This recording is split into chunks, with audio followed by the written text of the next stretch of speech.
Hello there, and welcome back to the value of everything. So, just before I start, I just need to let you know that there will be little bit of a change in the occurrence of these podcasts. First and foremost, I'm going to be going on holiday, and I cannot quite keep up with the amount of content that I'm going to be producing while I'm away. However, I will try and attempt to do something.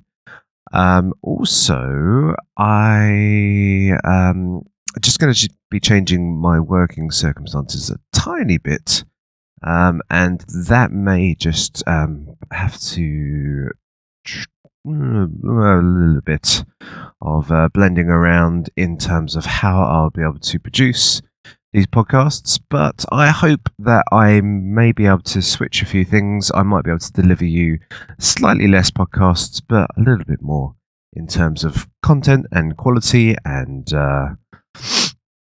preparation, things like that. So I can deliver you a little bit more of a strong thought experiment Wazam thing. I don't know what I'm saying there. Okay, and so they're just little pointers, just a little bit of a touch around, but I'm not going to go away. Unfortunately, I had some very annoying computer issues on the weekend.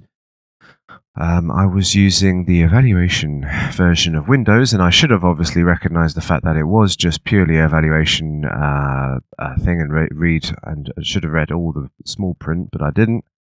And there wasn't just a very simple way of purchasing the licensed copy. I had to uninstall everything, give a clean copy, and then reinstall the whole of Windows, but Windows 10, but then it still has a lot of little issues and actually freezes now, when beforehand, when I was using the evaluation version, it wasn't freezing at all. So I was really stuck into like fixing all of those issues, and I wasn't really attuned into putting forward all my podcasts instead. So very sorry about that, but I will try and still deliver you the content anyway at some point in time, maybe this week. If not, there's going to be a very long gap, and then you're going to just notice that there's these podcasts that are arriving around in about a couple of weeks' time later. So obviously, I had the combination of the computer issues as well as a holiday. So big apologies there. I will not let that dampen me, and there is a little bit of a mental challenge in my head just to say, right, let's not let these things get the better of you, and try my utmost to deliver. Okay, so I will move on to the podcast today. Just giving you a little background update. Anyway, I want to just I think I've done a few of these little future trends chats before, and I think I just want to just apply just a few more in terms of how we are today in the present. So how we live our lives today, and how we think everything is going according to plan, how we choose to live our lives and things like that, in accordance to the nature of our reality, the society structure, the amount of technology that's in our world, what the social norms are. So how we're applying ourselves in today's world, and how that may potentially affect us in the future generations. So I'm really looking at towards like what the kids are doing, and seeing how that may restructure their minds in the future. So if you're a kid that was born in like 2016 or something, or 2015, this is probably around that moment, you're hearing from somebody who's living in that time now and saying, okay, whoa, society wasn't quite like that. Society has changed a bit, and some things were different to the way they were now. So it's fairly interesting, and obviously there's some kind of when you're looking at the present and making predictions on the future, it's not always necessarily exactly how you're predicting it to be. There is a massive degree of things which can occur, and there's always, whenever something goes a little bit too extreme, there is the swing of the pendulum back into the norm again. So some people like to go so far, but sometimes people can go way beyond the void and get completely immersed in something or into a religious dogma and things like that. So I just want to highlight some areas as to what I think potentially may be occurring and what may we be fostering in society and how it may be changing our futures. I always think it's fairly interesting how if you got a load of people that were from just the 80s or the 70s, maybe not the 80s or the technology era, but maybe like the 70s where there wasn't really much technology other than a bit of TV and radio, if they were looking at us now today, how would they perceive us where we're all on the train and we're all just stuck on our mobiles and we're all walking around the streets and we're all on our mobiles and we're all in the restaurants and we're all on our mobiles? They might see that we've gone pretty insane or something like that. But yeah, it's just I would see that, yeah, it's just an interesting area of focus just to look at and see how things can change, and potentially, obviously, if I give these sort of these bits of information and things like that, there may be just people that decide, okay, well, this is not maybe this is not the way that I want things to head, and they can just correct the course in terms of how they choose to raise their children. And yeah, and then obviously, if you're in a certain way, you're in a certain like position where you think you're sort of stuck in a bit of a rut, and it potentially is a little bit of an addictive thing which is diminishing you, then yeah, you can make some potential positive changes from getting a different person's opinion and maybe changing your course. So, okay, so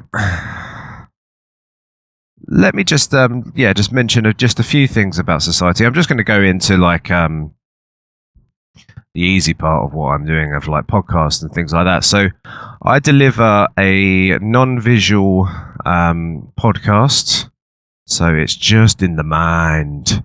Well, it's just through the eardrums into your mind. And usually I deliver a podcast which ranges between about 40 minutes and an hour. And I do ramble, and I do stumble around, and I do, unfortunately, do a few ums and things like that. So it does require a keen amount of patience to listen to a podcast like mine in comparison to a lot of other 3-minute clips, which will be like wham, bam, thank you, ma'am, and a delivery in a very instant gratificationally message. So, all right, so where you have a situation like that, and people are used to a culture of 3-minute clips. Now, obviously, there is some, as I mentioned before, some diminishment of patience. Now, in the old days, I guess we are quite aware of it nowadays, but I guess if you're poor, you're probably quite used to this. But there's TV, and there was plenty of advertisements all over the. Like if you was watching a movie, it would cut out, and you would have to watch an advert halfway through it. There was tons of things which require a lot of patience. Maybe, okay, again, if you're going to watch a movie on TV, you're seeing it through the TV guide, and then you're going to have to wait a number of days before the delivery of that movie. Then the movie comes along, and obviously the movie still might be a couple of hours. Yeah, so a lot more patience was applied back in those just going back even 10 years. A lot more patience was applied in terms of how we entertain ourselves, I guess. And there's obviously questions as in the terms of, well, how much is that really entertaining you in comparison to the past? Now, that's an interesting question. Now, I think obviously I was never the greatest book reader of fiction. I liked reading about factual things, but I wasn't really a massive fiction sort of reader. I don't mind science fiction, but I do like a very philosophic sort of point to the whole aspects of science fiction, not just all about laser guns and everything else. There's those aspects in terms of a certain level of patience which is required for you to end your sort of entertainment, and I guess I've read a few thick books in my time, and once you get to the end of that book, there is obviously the maybe there's the twist and things like that, and you're like, oh, this is like that. But there's also this feeling of success that you've got to the end of the book, and you think, okay, yeah, I've done that book, that was nice. Where's the next book? Where's the next challenge to go on from this point? So where there's tasks now where you think, okay, this is going to take me a long time to read this book, or it's going to long time to take this, and it's a bit of a daunting prospect. Now things just are a lot more easier just to sit back and relax, not even find too much of the time. Obviously, if you can listen to a podcast, you can still do another task, whereas where you had to read a book, it's not like you could do the gardening while reading a book before, but now you can do the gardening while listening to a podcast. So the delivery of content is definitely changed quite rapidly. I guess people aren't going to be sitting there, and if I wrote a big essay and I put it onto a blog on the web, I don't think too many people were going to have the patience to, like, if it was 4,000 words, for somebody to read the entire article and probably just snap a few of the words or the first 200 words and then write a comment based upon what they thought of the first 200 words and not listen to the rest of the articles. So delivery of content, how it's been delivered, how fast it's being delivered, definitely changes the way in which people work now. And I guess it's a little bit. I guess it's nice in a way. If I want to just know about how sheep sleep, it's going to happen pretty quickly. But in terms of maybe not sheep sleeping, but just sleep in general, but it's going to happen pretty quickly, and that can change the way in which people can perceive the future. And I guess what it means, though, is that how does that change entertainment? How does that change the way in which we work in the future? So I guess there's nobody. Still, people can invest time into things, but it's just the delivery of which it's being taken aboard. There are thousands and thousands of books which are all just sitting on the shelf somewhere, or even in data form, but never get read. Or I guess they're getting slowly converted by things like Audible and different companies like that. But in terms of delivery now, I think people can sort of binge watch a TV series. Like, there's plenty of TV series which are almost like movies, and people can invest a lot of time into watching a series and find that quite riveting and entertaining. But and sometimes they can have quite complicated, long plot lines, which may require a lot of watching and understanding and things like that. So yeah, maybe it's very interesting how that you could potentially have different divergence of society based upon this. So you may have a lot of people which are very used to the 3-minute clip or the 2-minute clip, and that will be it. And then obviously you may have a different divergence of society who could be quite happy to invest a lot of time into a entertainment. So it's I don't know. Well, it's hard to understand exactly how that changes society. It may just change the way in which we model a lot of things. Maybe movies are reduced down to very short movies now, and I know short movies they're sort of more so on my radar nowadays than in comparison to what they were in the past.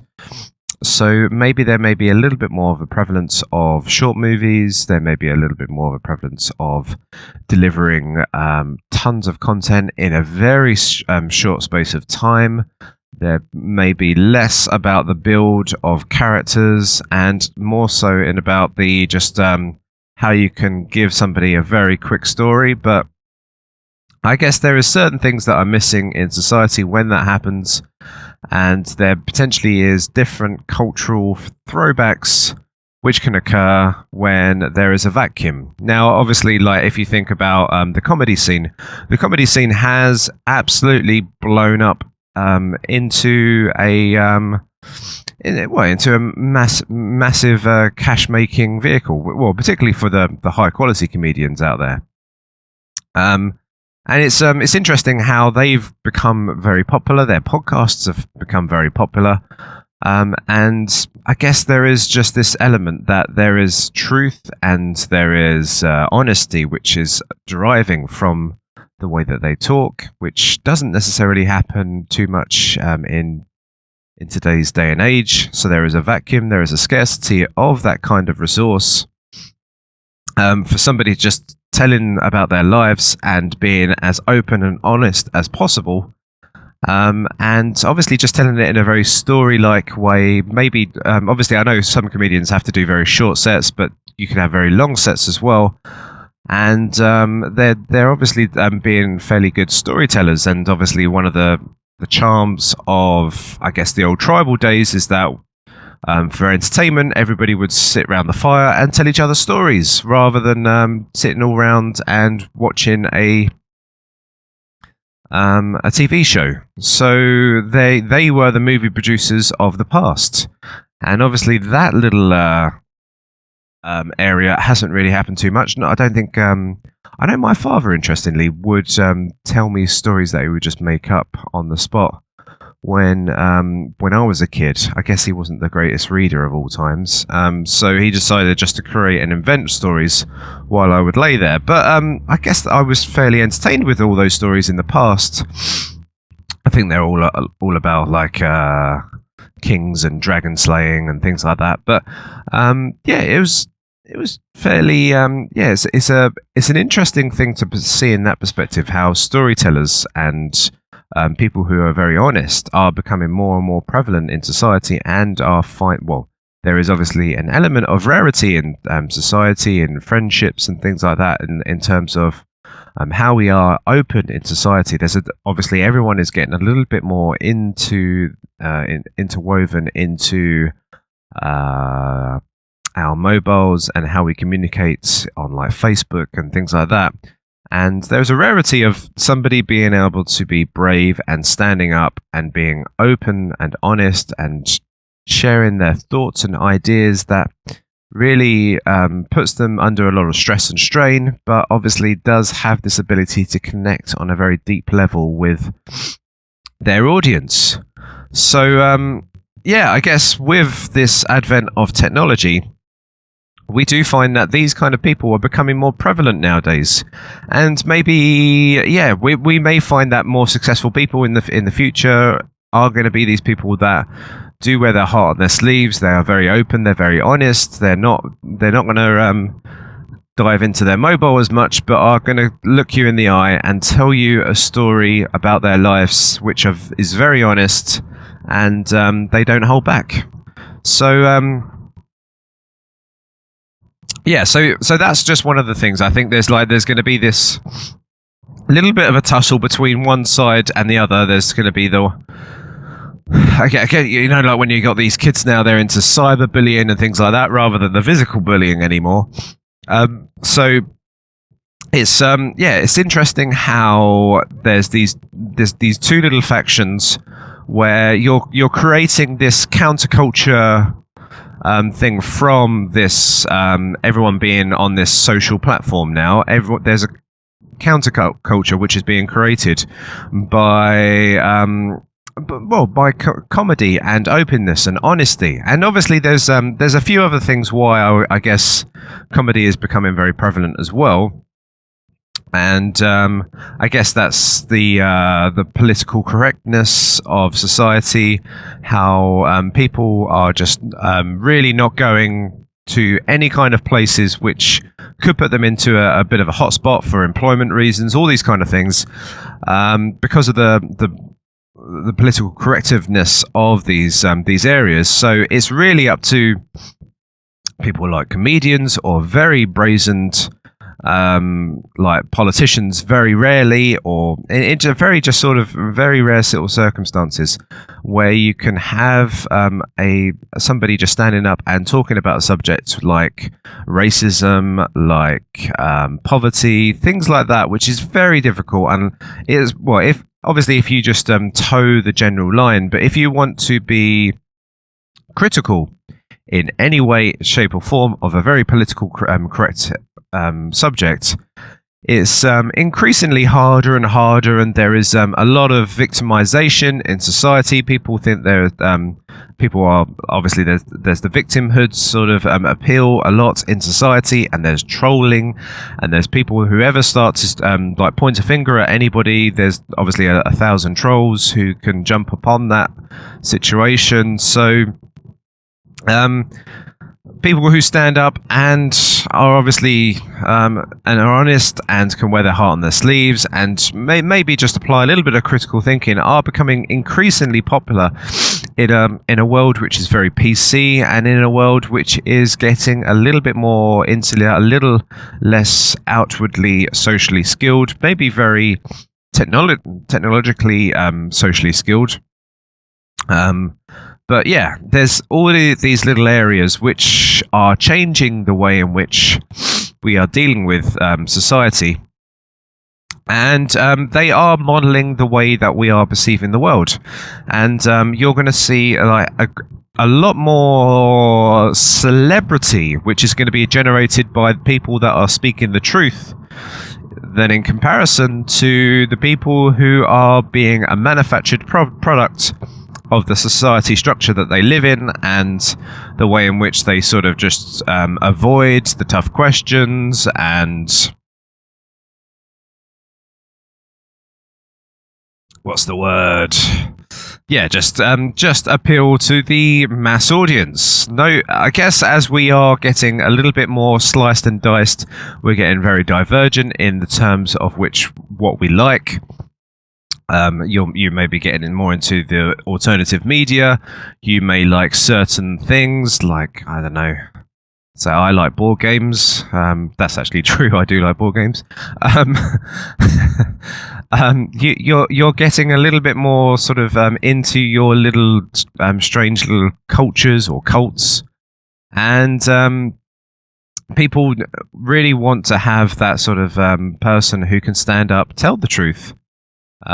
Be funny, explode somebody's mind at the same time, give that sort of truth bomb where everyone's like clicks and then the mind changes in that second, and you can look at somebody's eyes at that moment. All of those things are going to be more relevant today than ever, and I think as time progresses, people who can stand up, be honest, and really kick like very PC subjects in the nuts and really raise important questions and critically think and I guess be funny. All of those things, they are going to be highlighted in society. And if anything, the people that are sort of trained to be politically correct and appeal to the mass audience, I guess there's going to be a place for those kind of people, but they're not going to get the kind of, I guess, trust more than anything else. Where you're very open and honest, there's a lot more trust in what's going on there. But whereas you're in a situation where you may have to tell a number of lies, or you may need to avoid certain questions and subjects, then yeah, you're really just you're not forming any kind of identity, and the political correctiveness is just sapping away any kind of identity that you could have had in the first place, which is a very strong thing. If you don't have any kind of shape, form of identity, then there's less things that you can be annoyed or pissed off about. And that's a beautiful thing for a government. People just want people to be very PC and go with the tide. If you get these divergent people who can shine lights on different subjects and raise important critical questions, then obviously these are the kind of people that really push forward society and mankind. But if you don't have these kind of people in society, then you do have a lot of trouble as well. So I think I'm always very interested to see somebody that is very outspoken and is very critical. I do find that sometimes, like I very rarely find people that have mastered the full art of being very critical and backing up their claims perfectly on every single subject matter. I always find that there's probably just a few little areas where they didn't quite read up as much as what I would have hoped them to, and things like that. But they are very strong on some other areas. But I mean, hey ho! I mean, you can't get everybody to be an expert of everything. But it's it's interesting. I guess I think that maybe there should be more people in society which aren't just very specialised in a certain degree of education, but more have a varied degree of knowledge which expands over a number of broad subjects and can formulate some kind of opinion or some kind of criticism of any kind of subject matter that's put forward to them. I think that these people are more relevant or will be more prevalent in the future, and will be the celebrities. Oh no, my little mobile is just gone wonky, so I can't quite see my notes. Alright, so I'm just going to quickly just go back over a few points. So I guess there is still in society, there is there's the world in which we live in as well.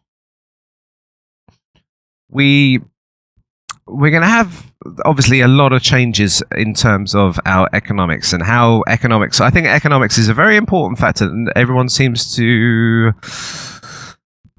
just skate over quite a lot and don't really seem to look in very much depth as to how much that does actually affect the way in which we live our lives and how it can change our perspectives. One of the more important ones is inflation, is in the way that we invest into value, how we push our money around, and how we let that channel the way that in which we live our lives. Now, you could say, and you could put forward a very good argument, say that we are in very much so the throes of a very disposable, materialist society. Particularly more so, you would say the Western cultures are in a very materialist, throwaway society where the wealth has really just been preserved in the old generations, and the youth are as broke as you could be. So it's interesting to see how that can really change people's mind. And I know that in the past there was, I remember when I was a kid, there was a lot more men going around fixing things, even though I was living in suburban Western countries where you could buy things to replace other things. But there was a lot more prevalence of men going around replacing parts and changing things over, and going to a shop where there will be a man who could fix or replace certain parts of a product that you've bought. That's all vanished. It's totally disappeared. And society is obviously very entrenched into disposability and how things have I guess if it's broken today, go down and buy another one. You're going to get an upgrade of all the parts. It's going to be outdated. Technology's old, and it's going to be out of warranty. All of these little elements, and it's just going to become more landfill crap. So people have got this disposability nature in terms of the way that they've worked. I guess maybe that has psychologically given them that sort of prevalence in terms of the virtual world, where somebody gives or delivers content or quality, like a movie, and they've delivered it on through the cinemas and stuff like that. People can pirate these things now and stuff like that.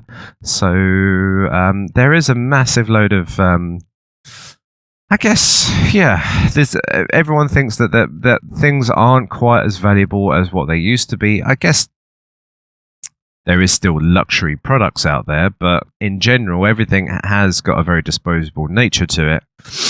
And I just wonder how that can shape the minds of the future. Now, for a very poor person, say the youth in society, they're probably perceiving things as, oh well, I've got the rich parents who can give me all these toys if I ask them for them nicely, or why has my parents got everything and I've got nothing? So and I can't get anything myself. I've got to rent in a flat. I can't afford my own house. Everything seems to be very set up to be a nice little game for the older generations. So obviously that in itself has a bit of a political throwback. People are thinking to themselves, especially the youth, they're going to say, why does they're going to start definitely asking questions of the wealth distribution of society, why people have got these incredibly expensive houses and the youth have got no ability to ever get a foothold on the housing ladder. And hopefully some of the people there are going to ask the more deeper questions rather than it's just a case of supply and demand and we just need to deliver more houses into the market. But it will just entrench the youth to think more about the economics of their world and how it's being controlled. So yeah, I think that's one of those little interesting things. Obviously, it does. There's the other thing where they think potentially the youth may think, "Oh, mummy and daddy are going to fix this. Mummy and daddy are going to come to the rescue," and eventually there will no longer be a point in which you can be dependent on the older generation. They're going to run out of resources. They're going to need their own care, and there is going to be a certain conversion point as to when politicians can't print any money any further to pay off the bills, and I guess the elderly may turn to the youth to say, well, please can you help me out now? And that's going to be a bit of a changeover in how the social construct works and everything else, and a big changeover in asset valuations, everything else. So yeah, I think the way in which we perceive economics, how we control our lives, everything is fairly disposable. However, it is fairly materialistic as well. Everybody wants the flashiest watches, the flashiest cars, the luxury yachts, the nice holidays. So branding is very important. It has really done its psychological trick on everybody.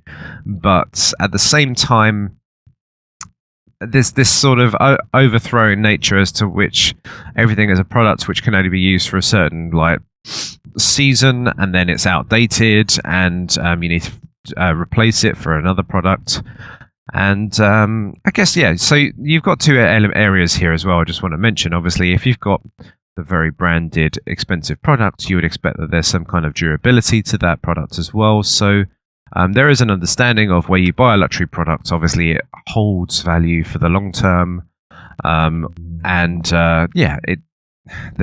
You can understand in terms of why there is a very strong feeling of luxury products and why they're very good. I think there's more in the trappings of how the advertisements and the psychological factors have really kicked in, rather than people just searching for quality, durable products. So I think it's more based upon status more so than quality, durable products that last for long terms. But it's interesting how this whole consumerism society does affect the nature of in which people perceive their lives, perceive their worlds, perceive how they structure their families, really stretch themselves to purchase big houses, to live in which the same way that their parents did before them. So they're going to stick to the social norms rather than stick to the economic situation that a lot of people are in. So they may be putting themselves into hot water if the interest rates change at any point in the future. There is obviously, there's all these little areas which are not being contemplated, and I guess people are going to perceive and they're going to think that this is the area or in which people still think that we're in this kind of world in which there are recoveries. People are sending information on the news to say that there is a recovery in action, things are getting better, yet where you hear on a personal level that things aren't getting any better, more people are finding themselves unemployed, people are finding themselves out of work for longer extended periods of time. You've got the disconnect of the media, the disconnect of the government, got disconnects of statistics. People are in a world where they're not really quite sure of what to believe, how to believe, and where it stands. And I guess where I just go back before, whether you get these upstanding people who are angry and annoyed and are critical and are anti-PC sometimes, there is obviously going to be where you have very confused people who are going to latch onto these very upstanding people. So there's economic things can occur, and I guess let's just say if you've been under that control system of economics and thinking that the older generation stores all the wealth, that can obviously have some very damaging effects. If obviously the parents do have no wealth in the future and the responsibility is put back on you, that is a very interesting twist in terms of how your psychology has worked. You once before thought that that all the money and the wealth is going to be at your parents and it's going to be delivered to you, and everything is going to be delivered to you at one point in the future, and then it's all on you again. That's an interesting concept. And then obviously there's the one where you think in your entire life that you have been you've been obviously put in a situation where you've had no opportunities, life has gone by, and really everyone's enjoying themselves, and your parents have had a better time than what you have had, and you're really this sort of loser in society who's just being outdated, automated, and really making you very irrelevant in society and lost all identity because you don't want to be anything that's PC, or you want to be very PC and keep to the social norms, and you want to just hide away from society. What does that, when you release that into eventually a world in which they are in control and they're part of the main middle class in the future, what does that effect happen? Obviously, I'm asking a question rather than giving sort of pointers as to what that affects society. I guess that really does create a very lost society. And where you have a very lost society, you are looking for these very big throwback characters. That's obviously a dangerous warning sign, because there you have people like Adolf Hitler, who thinks that he's been oppressed all his life, and he wants to point the finger of accusation amongst certain races and things like that. So you do have this outspoken person who is speaking for his people, who think that they've been disconnected from society and all this kind of stuff. And this is obviously warning signs. This is all little prevalent warning signs which are building us towards a road in the future. And it's it's a very, very dangerous thing.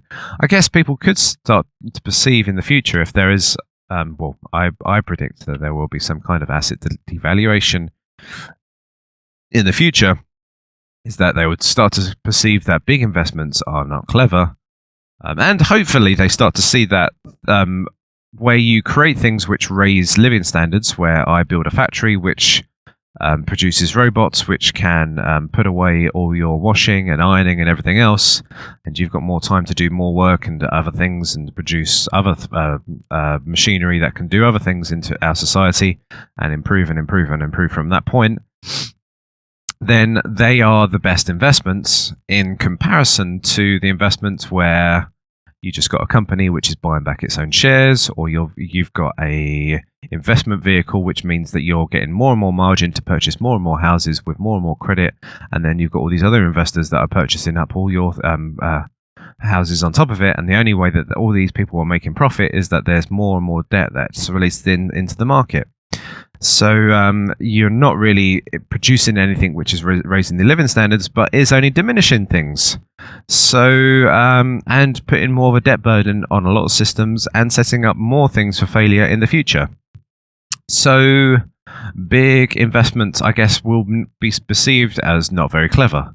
And people will just be thinking, okay, when there is, I guess, a reset, everyone thinks I'm going to buy a house. Maybe the norm, or maybe everybody will be going, I just want to rent. I really don't want to ever get involved in buying a house that is going to just blow up in my face ever again. The pain, the hardship, the thing that I've seen on the streets, it was too much of a burden to bear, and I will not ever. I find that money in my pocket, or value in my pocket, is worth too much than in comparison to being heavily invested and indebting myself into a non-productive asset. So I hope that sort of economic lesson is told. Obviously, it's one of the hardest economic lessons to be told on society. I guess, and that obviously can be very misconstrued and disguised and told, well, the actual problem of the economy is something else. But I guess I think that it will come out and it will shine its light, and I think people will have this different perception of how big investments are, particularly when there is no sort of improvement on the living standards. And I hope that that happens as well in terms of employment as well. If people work for organisations which don't necessarily do anything too much to raise living standards, they're not producing anything, or and they seem to be more so of an extraction rather than an improvement of living standards, then I believe that there will be people that are focused on to working in those industries, because they're the only industries which do have the potential for more outreach. So in those terms, I've mentioned this point as well before, as we're there's different circumstances as to which we're living. We're living, I guess, in Western society at least, more populated societies where there's a lot more people on the streets, and there's a lot more people on the roads, and the traffic jams are a lot more prevalent. People obviously are going to find that as social norm when now children are born into this society where there's always traffic on the roads everywhere. I remember my dad always saying that the roads were empty in London and things like that before, but now they're obviously jam-packed everywhere you look.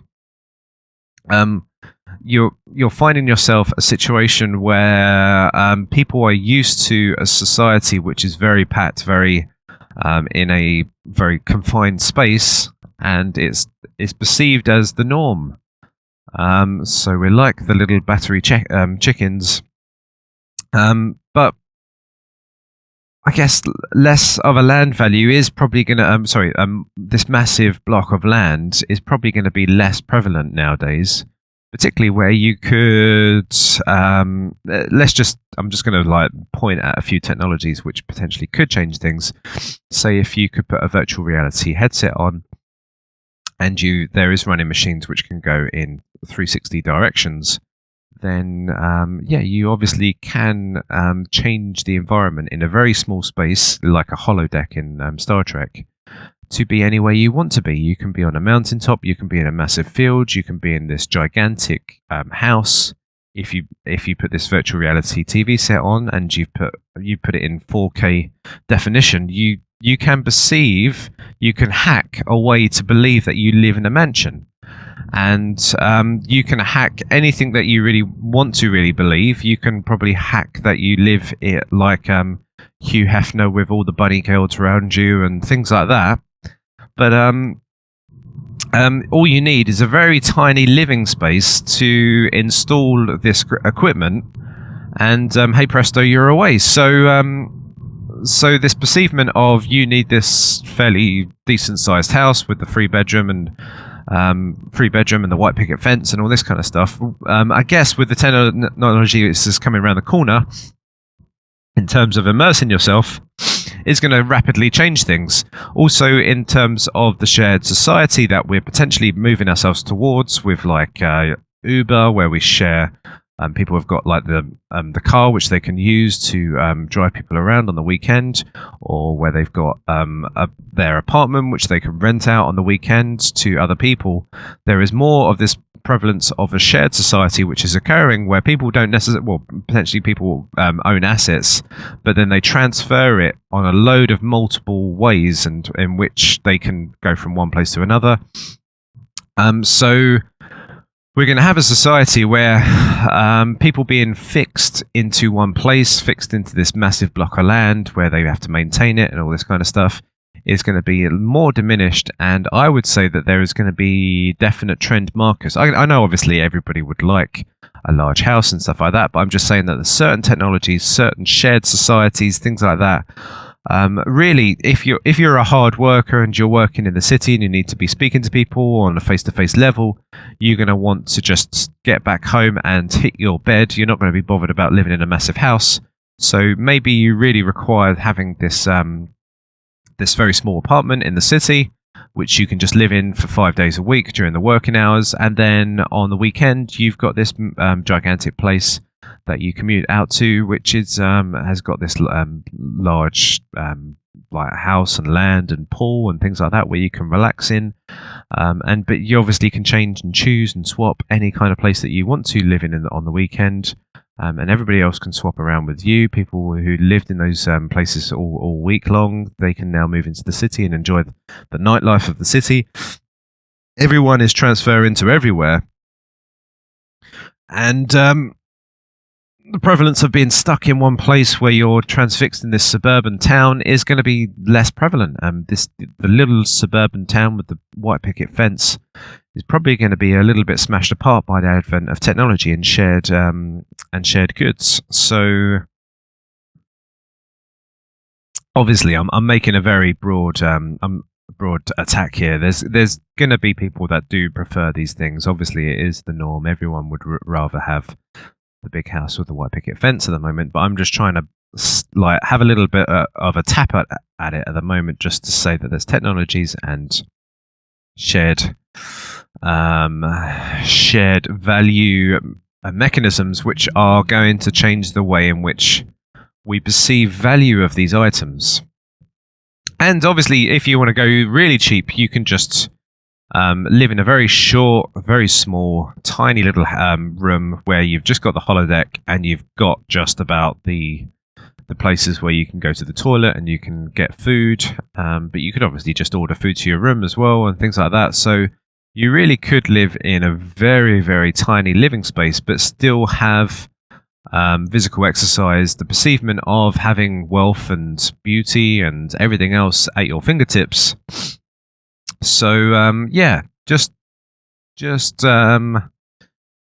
consider those thoughts for a moment. The way in which we're going to perceive these things, where we think that these things are very important in the past, are going to potentially flip over, and we're now going to think to ourselves that having a not being very bedded down into a very expensive property is going to be more important than to be heavily invested into some property where you've got to maintain it. It breaks down, and you're at the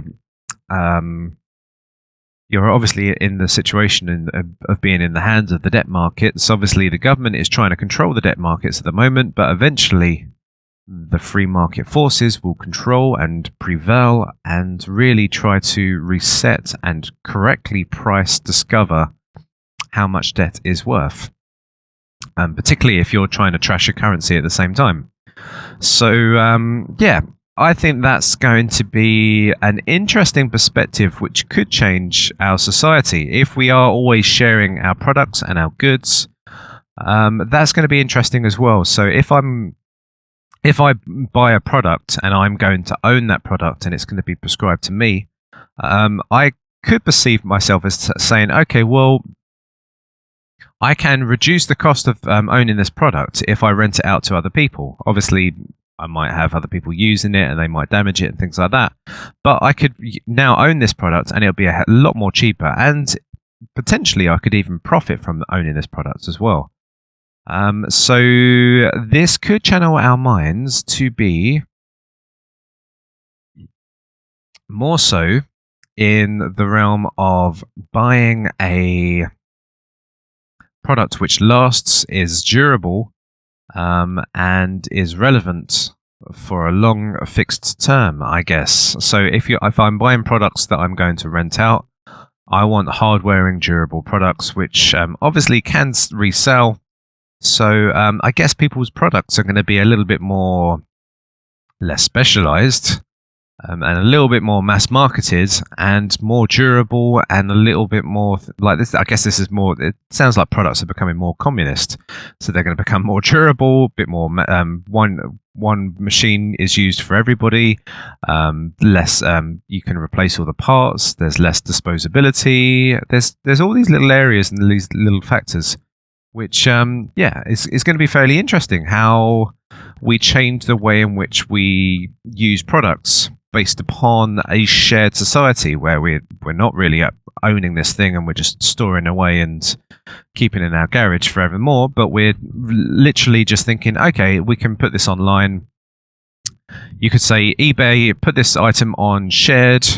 I guess eBay might be just a bit too slow to work this stuff out, but you might have a new company which has shared everything, and you just literally just put all the items that are of quite a bit of value, and you say, okay, this stuff is all up for rent at any point in time, and then when somebody decides that they require that object, then it just a drone comes around to your house and is ready to pick up, and then it delivers it to the person's, and for whatever fixed point of time, and then it returns to you. And if there's any damages, then that's insured and covered. Oh, obviously, I'm just talking to you about the shared market and things like that. But I guess that does obviously change the way in which pricing structures are worked as well, and potentially in which the way companies work as well. Maybe companies might not even think to themselves to set up a full ownership scheme where you just literally just have a pure owner, but they may just release a load of products which are up for people's shared usage. So they don't have to produce loads of products anymore. They just put a number of their products on the market, and they just have to work their itinerary to is it itinerary or something? Or there's some other word I can't remember. But it's their stocks basically, and to match the demand of the product. And I guess they're obviously going to be looking not for disposability as much, of having a product which a user owns and then it blows up on them and then they just don't use it anymore. But they're going to have this inventory. It's inventory, isn't it? Yeah. Of stock which they really require to maintain and hold value and is relevant to their competitors as long as they possibly can hold them for. So you can see this incredible paradigm shift from the disposability, the warranty that runs out after the year and then they throw it into the landfill and things like that, to this company which owns this inventory of products which they really want to hold and maintain value for an incredibly long time, so that people can just order it on their drone ships, so it can be shipped over as soon as it can, and then people can just store it. And there's obviously some kind of rental cost which is innate to the way in which things work. And I think that's going to be fairly relevant and it's going to definitely change in the way in which we structure our society to be less of a disposable society. And you can see obviously the massive, incredible environmental improvement, and less of the landfills and all that kind of crap which occurs. We're going to definitely change the way in which we work our environment by becoming a shared society. I don't really want to own and maintain a Ferrari every weekend, but I wouldn't mind driving a Ferrari every once in a while. That would be fairly interesting. I know that obviously you can do that on the weekend. You can go to racetracks and you can drive around in the Ferrari, and it's a good experience. Obviously, the thing about life is that there's experiences which occur. They're the things which do really derive certain forms of happiness, whereas the material goods don't really work as to give us happiness, but they...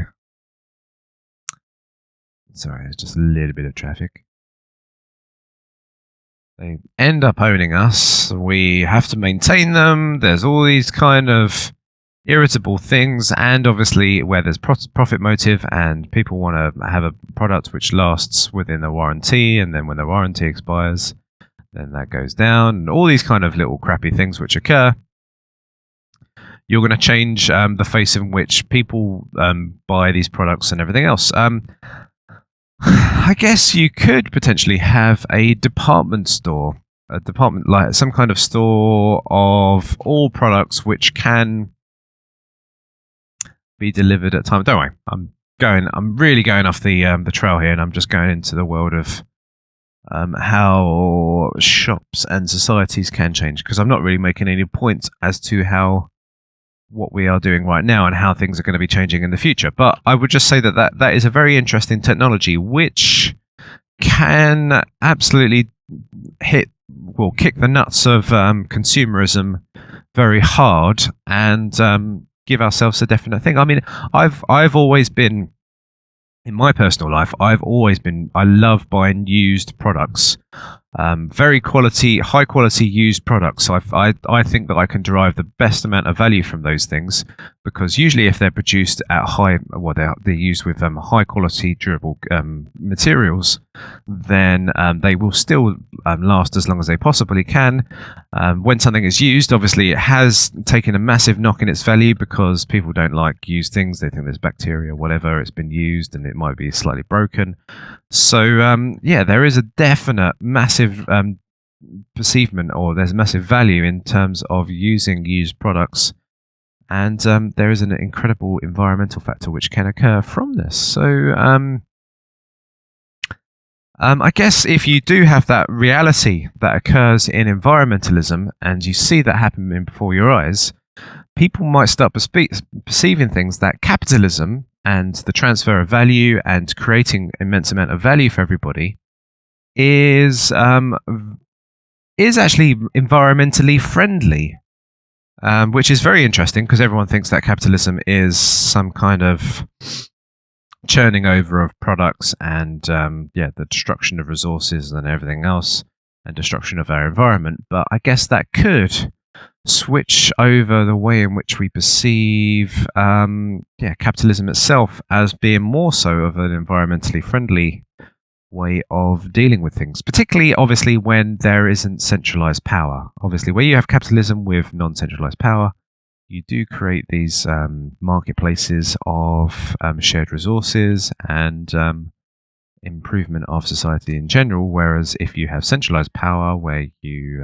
have governments which allow energy companies to pollute the air as much as they like and things like that, well, you do obviously have a lot of problems. So hopefully, I'm trying to be a proponent of this, people are going to see very free capitalism as a very good environmental factor. So where we have non-controlled capitalism, very free market, anarchic capitalism, people are going to say, wow, we have got a very good antidote to the environmental problems in our world. And I guess there may be a little bit of a revolution in thinking in terms of how capitalism is perceived. That'll be interesting in its terms. I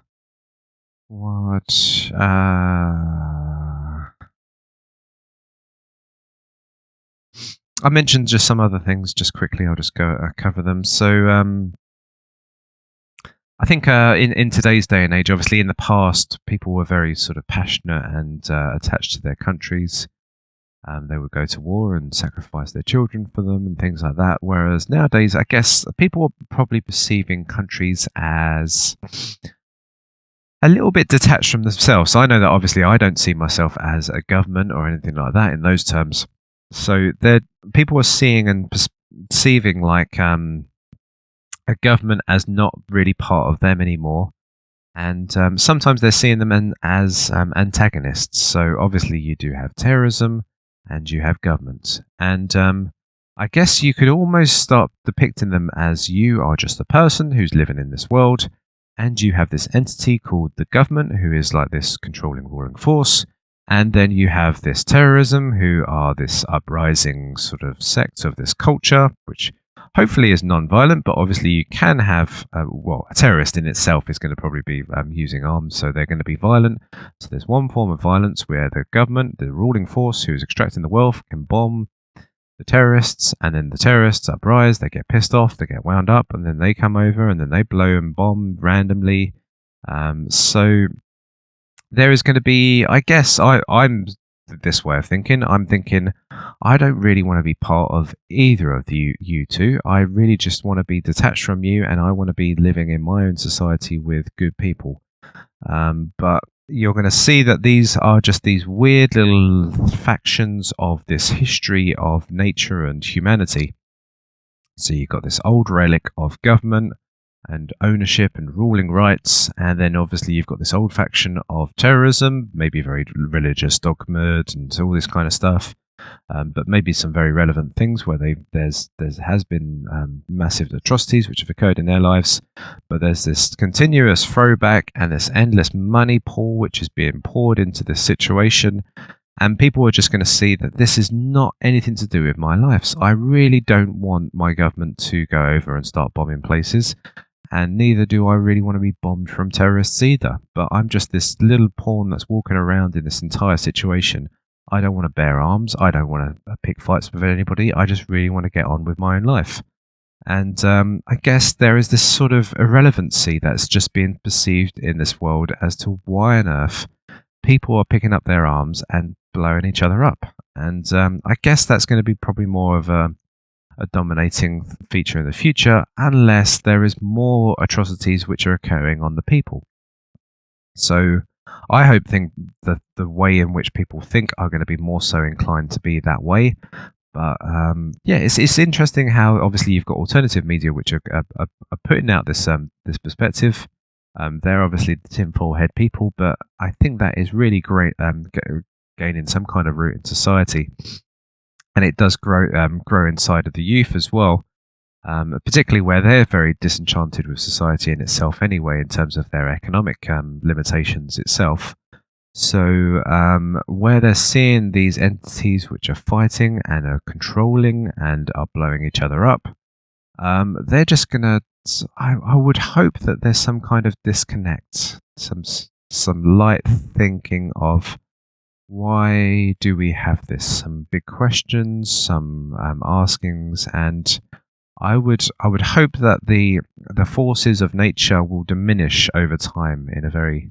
I always mention this thing of like, don't let the governments brave new world you, but you brave new world the governments itself. You turn back this irrelevancy to the disconnections back onto the governments, so that they slowly dwindle down until that they really go back to free market principles, self-ownership, human rights, things like that. Well, when I say human rights, I mean just like property rights, which is like our bodies and things like that, to such a point in which, we have a free society. People are sharing, people are people, where we're not this terrorist organization, we're not these freedom fighters, we're not this big government who has this political party which is in power, and we're not this proportional representation which we may be against. We are these individuals who are going around and trading with each other.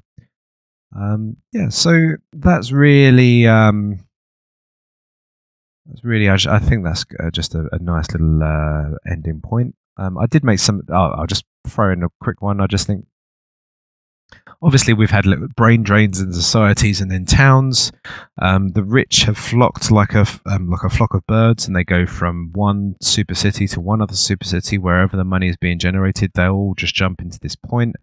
and this pool, and you get all these great minds sitting in one place, and these little towns are getting more backward and deprivated over time, and there's going to be more people on welfare.